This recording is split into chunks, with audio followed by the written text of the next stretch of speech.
Delhi high court के जज का आखिर सच क्या है? कैश कांड की बात कर रहा हूं, जो जिस तरीके से गड्डी जली, जिस तरीके से वीडियो आए, फिर उस पर लिपापोती की गई, जिस तरीके से हमने सुप्रीम कोर्ट के वकील महमूद पराचा साहब का वीडियो लगातार 40 मिनट का और लगातार दर्शकों को दिखा रहा हूँ। लोग के कमेंट भी अच्छे आ रहे हैं, लोगों के रिव्यू भी अच्छे आ रहे हैं। तो अब उन्हीं से समझेंगे कि जो बारीक बात है वो क्या है, इसके पीछे का खेल क्या है, क्यों वो खुलकर प्रेस कॉन्फ्रेंस नहीं कर पा रहे, क्या सरकार का कोई हाथ है, सुप्रीम कोर्ट के जो टिप्पणी आ रहे हैं उसका क्या मतलब समझा जाए, तमाम चीज़ों को समझेंगे। और बर्खास्ती की बात हो रही है उस पर भी बेबाकी से बात करेंगे। सर, आपका बहुत बहुत स्वागत है। रमज़ान पाक महीने में आपने वक्त गुजारा, इसके लिए बहुत शुक्रिया। महमूद सर, आप तो लगातार बोले भी, उस दिन प्रेस कॉन्फ्रेंस आपने किया, अब इस मसले को जिस हालात पे है अब कैसे समझें? देखिए, इस समय देश के लिए बहुत ही ज़्यादा एक नाजुक समय चल रहा है। जुडिशरी, हमारे जजेस, भले ही उनके बारे में करप्शन रैम्पेंट है, ये मैं खुद भी बोलता हूँ, मुट्ठी भर जजेस ईमानदार रह गए, सुप्रीम कोर्ट में भी, हाई कोर्ट में भी और डिस्ट्रिक्ट कोर्ट्स में भी, हर डिस्ट्रिक्ट कोर्ट्स में। ये बात मैं खुद भी बोलता हूँ और ये बात मुझे लगती है सही, लेकिन कमोबेश सभी लोग ये बोलते हैं कि जुडिशरी में भी करप्शन रैम्पेंट हो गया। लेकिन बाकी सब जगह से, चाहे वो इंडस्ट्रियलिस्ट हों हमारे, चाहे ब्यूरोक्रेट्स हों, चाहे हमारे पॉलिटिशियन हों, उन सब से कम है। जजेस भी तो सोसाइटी का हिस्सा है ना। करप्शन सेंध मार चुकी है वहाँ भी, लेकिन फिर भी अभी कम है। बावजूद इसके कम है कि 11 साल से ऐसी सरकार है जिसके होम मिनिस्टर जो हैं अभी, उनके ऊपर जज लोया के भी इल्ज़ाम लगते रहे। तब भी तो हम, और उसमें से अगर एक जज साहब के ऊपर सच्चा या झूठा इल्ज़ाम लग गया और वो हाईलाइट हो गया जिस भी वजह से, तो ये एक जज का मैटर रहना चाहिए ना। ठीक है, अभी मोदी जी के कैबिनेट में अगर किसी व्यक्ति, किसी कैबिनेट मिनिस्टर के घर से अगर कैश बरामद हो जाए, और मेरे ख्याल से अगर हुआ किसी दिन भी, जिस दिन भी कैसा कोई हादसा हुआ और हुआ, तो पूरी की पूरी कोठी नोटों से भरी हुई मिल सकती है। ठीक है, अभी मैं ये टिप्पणी नहीं कर रहा हूँ कि वहाँ मिली है या नहीं है, मैं कह रहा हूँ, तो उसका मतलब ये होगा क्या कि हम अपना मेंबर ऑफ पार्लियामेंट चुनने का तरीका बदल देंगे? ये तो नहीं होना चाहिए ना उसका। फिर हम प्रधानमंत्री चुनने का तरीका बदल देंगे अपना, इस एक घटना की वजह से। हो क्या रहा है, उसके बाद से हमारे बड़े, एक हमारे साल्वे साहब हैं जो बहुत बड़े वकील हैं, एक हमारे मुकुल रोहतगी साहब हैं जो बहुत बड़े वकील हैं, वो दोनों, और एक हमारे जयराम रमेश साहब, इन तीनों ने मिलके एक ऐसा हमला कर दिया हमारे जुडिशियल सिस्टम का जो हिस्सा है ना, अभी जो कोलिजियम सिस्टम से अपॉइंटमेंट होती है जजेस की, जो साल्वे साहब ने पहले दिन ही कोलिजियम सिस्टम के खिलाफ बोलना शुरू कर दिया। ये एक वन ऑफ इंसिडेंट है, इस पे नहीं, और भी जजेस की इंक्वायरी होनी चाहिए। उस पर कुछ नहीं बोला कि जज बनाने का तरीका ख़त्म कर दो, और वो एनजेएसी के माध्यम से होना चाहिए, यानी कि नरेंद्र मोदी जी और अमित शाह जी और नड्डा जी मिलकर अपॉइंटमेंट करें जज की। जो हमारे 3 सीनियर मोस्ट जजेस होते हैं सुप्रीम कोर्ट के, वो ना करें, हाई कोर्ट के जजेस की और सुप्रीम कोर्ट के जजेस की अपॉइंटमेंट। एक कैंपेन सा शुरू कर दिया। उसके बाद मुकुल रोहतगी साहब ने भी ऐसी बात करनी शुरू कर दी। उससे पहले फिर ये हमारे जो जयराम रमेश साहब हैं, जिन्हें मैं बार बार आरएसएस का एजेंट बोलता हूँ, स्लीपर सेल बोलता हूँ कांग्रेस पार्टी के अंदर, ईवीएम की मशीनों के लिए और दूसरी चीज़ों के लिए, तो वो पार्लियामेंट में बोलते हैं। और जो हमारे अध्यक्ष हैं राज्यसभा के, वो हमेशा सख्त रहते थे ना अपोजिशन पे।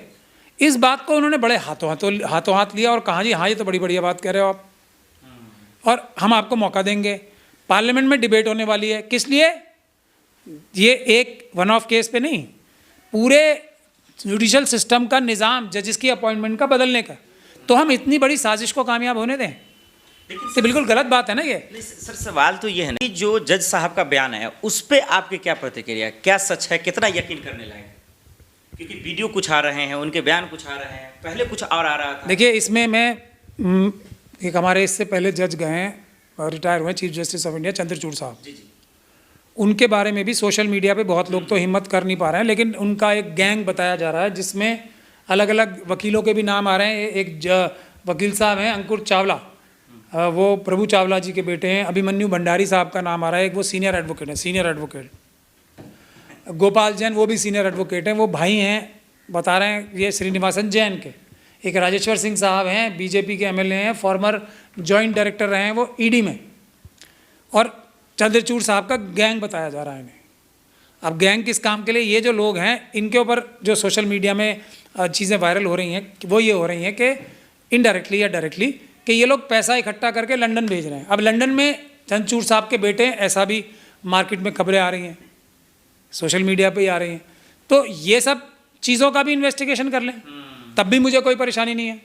तो ये साजिश समझा जाए? मैं क्या कह रहा हूँ, इसकी भी कर लें इन्वेस्टिगेशन। इन्वेस्टिगेशन किसी भी चीज़ की कर लें, लेकिन सिस्टम नहीं बदला जाएगा। ये जो अब मैं उस पर भी आ जाऊँगा, लेकिन जो ये जो कोलिजियम सिस्टम है, मैं खुद उससे खुश नहीं हूँ। कोलिजियम सिस्टम को बेटर बनाना चाहिए, उसकी अकाउंटेबिलिटी होनी चाहिए, अपॉइंटमेंट ट्रांसपेरेंटली होनी चाहिए, वो होना चाहिए।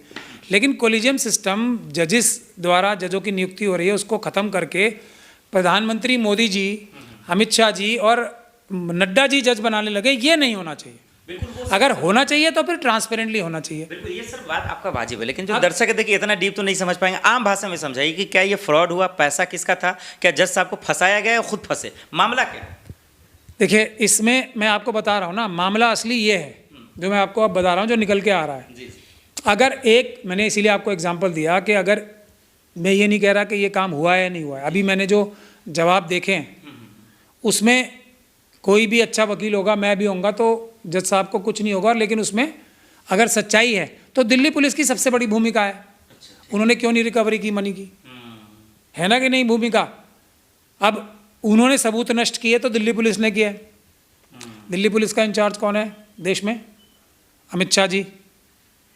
भूमिका वही चले जाते हैं। मैंने तो देखो, मैंने होम मिनिस्टर साहब मैंने तो बनाया नहीं है, और दिल्ली पुलिस का इंचार्ज होम मिनिस्टर साहब हैं, ये भी मैंने नहीं बनाया। वो पैसा सरकार और दिल्ली पुलिस की गलती है, ये भी मैंने नहीं किया है।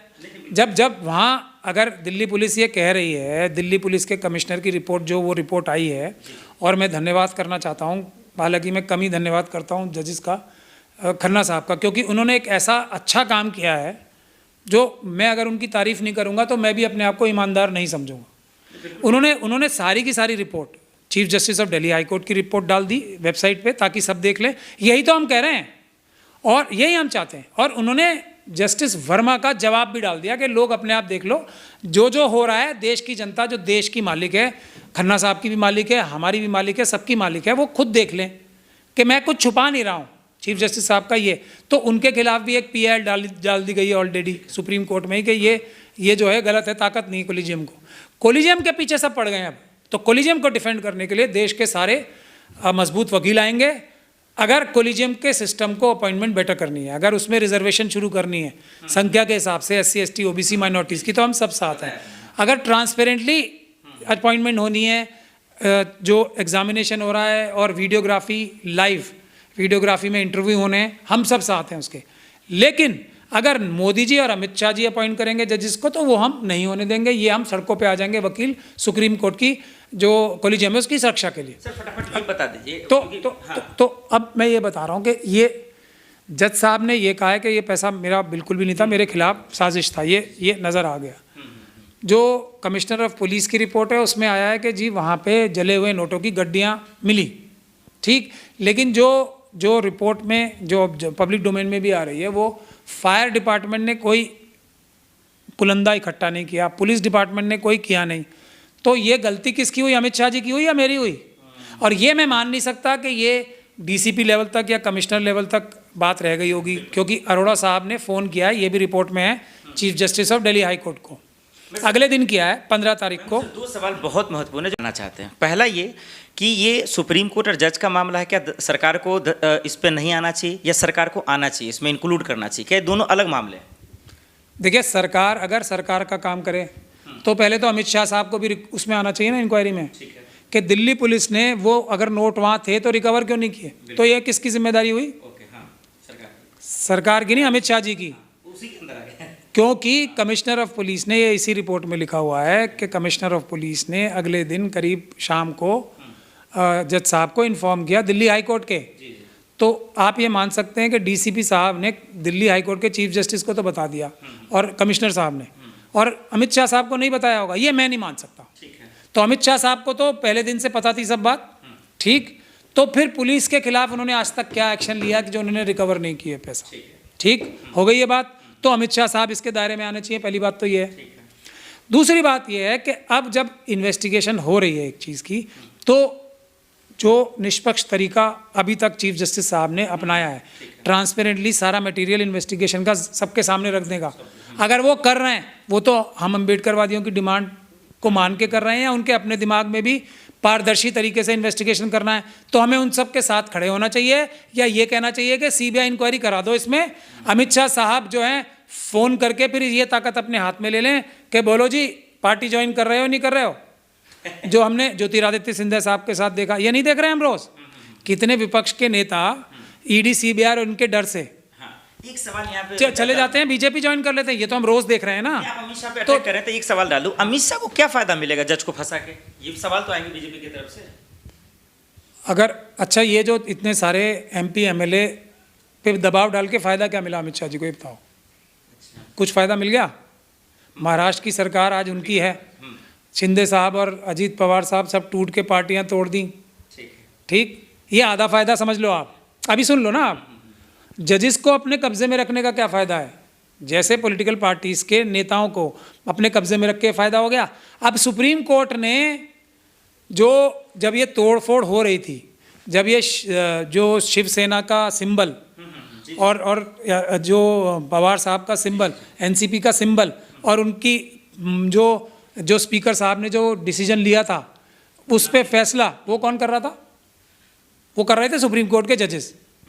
तो अमित शाह साहब को जजेस को हाथ में लेने में कितना फ़ायदा है? अगर कोई जज तुरंत फैसला कर देता, देर नहीं लगाता, तो आज महाराष्ट्र में किसकी सरकार होती? अभी वो कौन सी सरकार होती आज? समझ में आ गई बात आप? तो अमित शाह जी का इतना इंटरेस्ट है। अब एक चीज़ ये बता दीजिए, लोग ये समझना चाह रहे हैं कि फ़ोन कॉल्स कहाँ है, सीसीटीवी फुटेज कहाँ है, वीडियो कहाँ है, मेल क्या आया जज साहब को लेकर आ रहा है, क्या ये वाजिब सवाल है? बर्खास्ती की बात हो रही, क्या ये वाजिब सवाल है? सब कुछ वाजिब सवाल है, लेकिन ये नहीं होना चाहिए कि अगर वो जज साहब निर्दोष हैं तो उनको सज़ा हो जाए, और अगर वो दोषी हैं तो वो बच जाएं। एक बात तो ये हो गई। अब ये भी नहीं होना चाहिए कि एक जज के साथ कुछ हो गया तो इसका काम हम पूरी जुडिशरी को कमज़ोर करने में ले लें। हम जो कोलिजियम सिस्टम है उसको ख़त्म करके मोदी जी और अमित शाह के हाथ में जजेस की अपॉइंटमेंट का सिस्टम दे दें। ये अपॉर्चुनिटी, ये मौका, आपदा में अवसर तलाशने का काम पूरी जुडिशरी का बेड़ा गर्क करने के लिए नहीं करने देंगे हम।